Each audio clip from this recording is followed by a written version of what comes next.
Hi everybody. Today we're going to be talking about graphs of relationships. So this is lesson 7.3 and we are on page 415 in your workbook. Please be following along.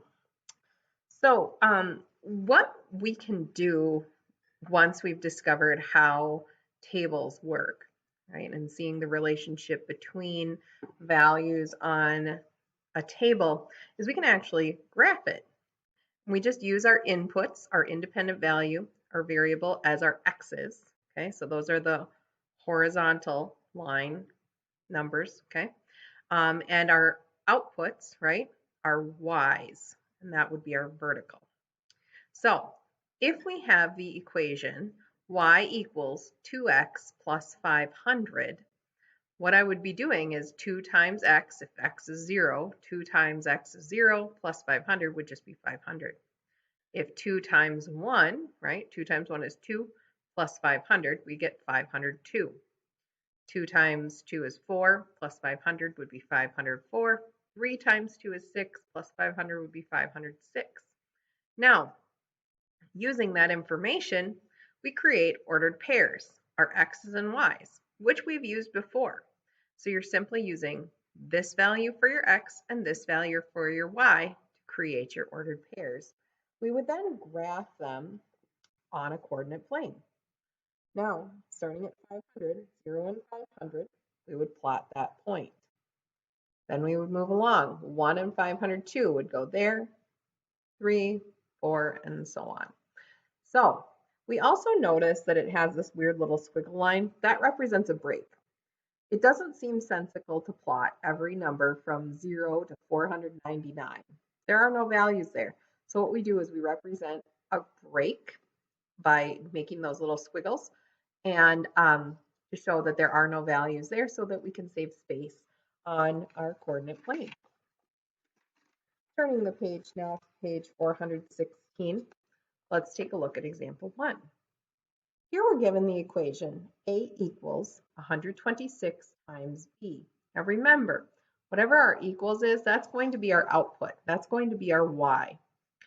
126b, B is our independent variable going here. So like I said, independent variable is the number of bushels, okay, or a variable B. The dependent would be the number of apples. So this represents that each bushel has 126 apples, okay? So we would multiply 126 times the number of bushels to represent how many apples we actually have. So we will then use that information, use that equation to make a table, which we will then make into our coordinate pairs. So let's start here. 126 times b. Well, if b is 0, there's nothing there, right? So that would be 0. 126 times 1 is 126. 126 times 2 would give us 252. Now we use this information in this table to then create our ordered pairs. So our first ordered pair would be 0, 0. Next one would be 1 and 126. And the third one would be 2 and 252. So there is our ordered pairs. Now we can use these ordered pairs to graph. So I'm going to start by putting a point at 0, 0. Easy enough, right? Next one would be 1 and 126. So about there. And 2 and 252, which would be about here. Okay. We can draw our line to show our trend there. I know that was a terrible line. I'm sorry. I should use a straight edge like a normal human being would. Okay. So use your straight edge and connect your dots. And there you go. There is our graph. Graphing those ordered pairs. Now, let's move on to our check here. So once again, the first thing you want to do is create a table. Now, sometimes they don't give us a table created for us, and we would then have to create it on our own. So here we have P and C. And we want to just drop in a few of those points. You can start with 0, you can start with 1, however you want to do this. Let's start with 0. 0, 1, 2, 3. Okay. Now, here is our equation. 2 times p plus 3. So 2 times p plus 3, well, 2 times p would be 0, plus 3 would just be $3.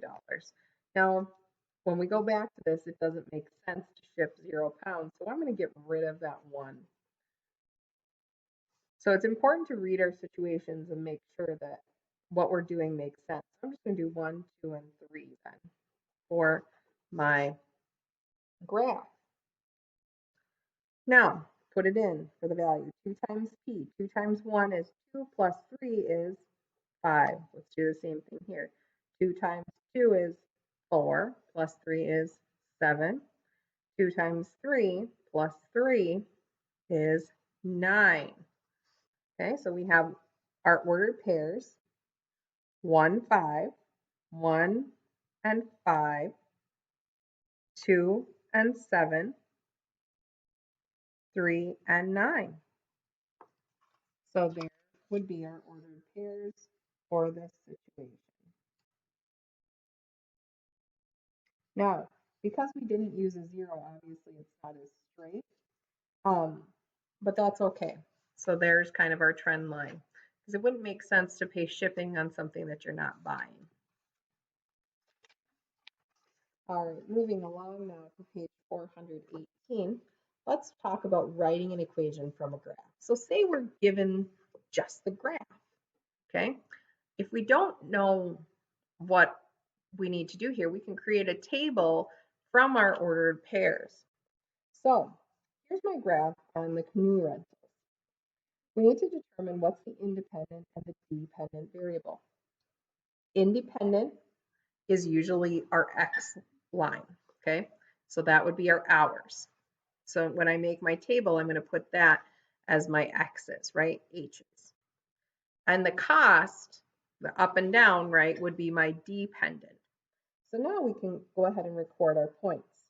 At 1, we have 15, so I would put 1 and 15.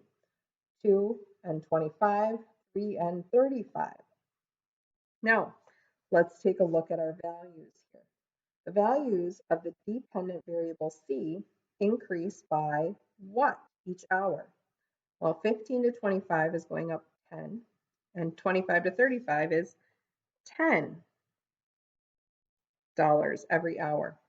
So we know then, using the information that we used on the previous lesson, that we need to multiply by 10. Now, if I do 1 times 10, I still have to add something. 1 times 10 is 10. I have to add 5 to get to 15. Let's see if it works with the 2. 2 times 10, well, that equals 20. Do I have to add 5? Yes, so we would add $5 to obtain the correct value for C. So now we know that our equation equals, or is, C equals 10 times the number of hours plus 5. Let's take a look at example 2 on page 419. Martino constructed the graph that shows the height of his cactus after several years of growth. Assuming the cactus grows at a constant rate, let's write an equation to find what would be our ordered pairs using our graph information. Time is going to be, what is this, independent or dependent? This would be independent because it's along the X. And the height is the dependent. Okay, so now we make a table. At 1 year, the height is 42 inches. Now let's look at 2. 2 is 44 inches. And 3 we see is at 40, oopsies, helps right in the right spot, 3 and 46. So now let's take a look. What does our dependent variable increase by? Well, this is increasing by 2 every year.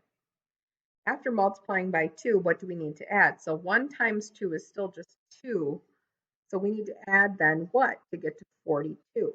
Well, we would have to add 40. Let's check it. 2 times 2, that equals 4. Do we add 40 to get to 44? Yes. So we know that we have to add 40 then to obtain the correct value for h. We want to check to make sure that works for all of these, and it does. So we're set. So we know then that our equation would be h equals 2 times g plus 40. Okay, so one last thing, let's do our check here. It says the graph shows the approximate number of inches of rain R that is equivalent to S inches. So we're going to make our table here and put our points. So R for rainfall, S for snowfall, okay? We're going to start with 1, 2, 3, and 4 to represent our values here. So 1 is at 10, 2 is at 20, 3 is at 30, and 4 is at 40. Now, so we want to start our equation with our dependent variable s, right? Equals. What are we increasing by each time on the s side? Well, I notice that we're increasing by 10. Well, let's check it. That means we're going to be multiplying by 10. 1 times 10, does that equal 10? Yes. 2 times 10, does that equal 20? Yes. So we know that our equation would be S equals 10R. And that's it. That's all we need there. Okay, that's it for today's lesson, 7.3. I hope you have a fabulous day. Please make sure to complete your homework online, and we will see you later.